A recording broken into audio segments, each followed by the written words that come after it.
Assalamualaikum warahmatullahi wabarakatuh. Kembali lagi di channel saya Herbalscape. Nah, pada sore hari ini kita akan bahas mengenai rumah bakteri ya teman-teman ya. Jadi di sini baru ada kiriman beberapa rumah bakteri. Nah, ini yang kita ambil contoh yang besarnya aja teman-teman ya. Nah, rumah bakteri itu apa bang? Rumah bakteri itu adalah contohnya seperti batu berongga ya teman-teman ya. Nah, ini dia nih. Nah, ini batu berongga, intinya yang rongganya banyak ya teman-teman ya. Jadi bisa menggunakan media apa saja, contohnya seperti lava rock, lalu batu bata gitu. Tapi kalau batu kerikil jangan lah, kalau bisa jangan. Kalau bisa cari batu yang rongganya banyak teman-teman. Nah, susunan di tank akuarium atau di aquascape atau akuarium ikan hias itu bagaimana bang gitu. Nah, susunannya itu yang paling utama dan paling pertama itu teman-teman harus menyiapkan serbuk bakteri starter ya teman-teman ya. Itu paling utama teman-teman. Itu. Nah, taruhnya paling dasar banget. Di sini di akuarium ini paling dasar serbuk bakteri. Lalu kita taburkan rumahnya. Nih rumahnya nih teman-teman. Tek rumahnya. Datar aja nggak usah dibentuk-bentuk atau di sistem si rumah bakterinya, nggak usah di sistem apa segala macam, nggak usah apalagi dibentuk meninggi atau menggunung gitu, jangan, datar aja, datar, lalu baru bisa ditutupi dengan pasir, mau pasir silika, mau pasir Malang, mau soil, mau pasir Bali, itu terserah teman-teman. Tapi yang pasti setelah si serbuk ini yang pasti harus menggunakan si rumah bakteri ya teman-teman ya. Jadi ini bisa dibilang satu paket lah kalau untuk kehidupan dari ekosistem air, salah satu ekosistem air ya, atau bahasa kasarnya kalau akuarium teman-teman mau jernih, mau bening ya satu paket ini teman-teman gitu. Tapi kalau lalu untuk maintenance-nya gimana bang? Maintenance-nya biasanya kalau setelah water change itu bisa yang namanya menggunakan bakteria mineral ya teman-teman ya, dia dalam bentuk cairan itu bisa, ataupun kalau mau pakai bakteri starter ini bisa dipakai hanya segini saja teman-teman. Nah, segini saja, sedikit aja, lalu kayak macam dilarutkan ke dalam gelas. Setelah larut baru dituangkan ke dalam akuarium, dituangkan. Itu bisa juga untuk pengganti bakteri mineral. Intinya terserah teman-teman mau prefer yang mana. Yang pasti semuanya bagus teman-teman, baik. Yang nggak baik itu yang nggak pakai bakteri. Kalau nggak pakai bakteri biasa sering banget yang namanya keruh teman-teman, udah keruh terus boom alga, boom amoniak juga gitu teman-teman. Jadi semuanya itu dampaknya banyak sih teman-teman, dari yang namanya boom alga atau boom amoniak, itu dari segi dia jarang WC, terus dari segi media filternya juga nggak pernah dibersihin, karena si rumah bakteri ini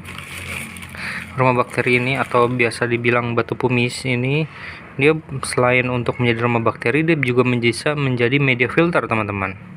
Jadi media filternya itu kok, nah ini dia, ini ada 3 slot media filter. Ini biasanya diisi dengan kapas atau serat filter, lalu ini diisi dengan rumah bakteri atau batu pumis tadi, lalu terakhir ini adalah motornya, mesinnya teman-teman ya. Jadi nanti kita akan bikin video full mengenai kinerja filter ya teman-teman ya. Tapi yang pasti untuk si batu pumis atau rumah bakteri ini, dia sebenarnya bukan hanya untuk rumah bakteri aja, tapi untuk media filter juga bagus teman-teman. Nanti bisa digabungkan dengan beberapa batu-batu yang besar-besar seperti batu lava rock gitu, atau menggunakan pasir Malang kasar bisa itu teman-teman gitu. karena untuk media air tawar itu nggak bisa yang namanya memakai karang jahe kalau sepengetahuan saya dan sepengalaman saya ya teman-teman ya. Jadi pengganti karang jahe ya ini. Tapi ada beberapa teman-teman yang masih pakai juga karang jahe, yang nggak masalah gitu. Ini kan beda-beda pengalaman ya teman-teman ya. Nah, jadi misalkan kalau teman-teman ada pengalaman yang lebih, bisa komen di video ini, teman-teman bisa komen, kita saling sharing teman-teman ya. Nanti kita akan buat reviewnya bagaimana, atau nanti kita buat videonya juga deh. Kalau misalkan air tawar kita pakai karang jahe gitu, gimana sebab plus minusnya ya teman-teman ya, gitu. Oke, kalau gitu ini saja video dari saya, semoga bermanfaat. Dan yang pastinya kalau bagi teman-teman pemula atau teman-teman yang baru, itu diwajibkan ya menyiapkan yang namanya dua ini, serbuk bakteri dan juga rumah bakteri. Nah ini dia, udah satu paket lah pokoknya teman-teman, itu wajib. Karena yang namanya pemula pasti kan mesti pengennya itu aquascape-nya atau akuariumnya itu jernih ya teman-teman. Nah, ingin cepat-cepat dinikmati. Nah ini solusinya ini. Jadi kalau bisa ya gunakan ini, jangan coba-coba langsung pasir ya teman-teman ya, jangan. Dan untuk tahapan media-medianya ada di channel saya mengenai yang judulnya media pasir malang, itu ada teman-teman. Dari pasir malang kasar, pasir malang halus dan super halus, dan bagaimana step by step masalah pupuk juga ada di situ. Jadi teman-teman tinggal scroll aja di channel ini ya teman-teman. Insya Allah bisa membantu teman-teman dalam hobi aquascape, akuarium, ataupun paludarium. Oke, kalau gitu ini saja video dari saya, semoga bermanfaat. Jangan lupa teman-teman like, lalu juga di subscribe dan di notif loncengnya agar selalu mendapatkan video terbaru dari saya.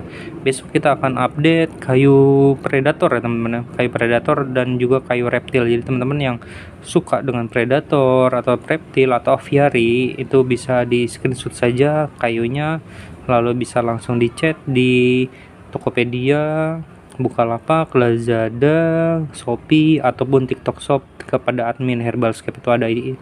Nanti langsung diarahin. Jika teman-teman mau minta langsung kayunya tenggelam juga ada dengan bantuan media batu teman-teman. Jadi bisa langsung tenggelam kayunya. Oke, kalau gitu wassalamualaikum warahmatullahi wabarakatuh. Salam aquascape Indonesia, salam ikan Indonesia, dan salam hobi air Indonesia.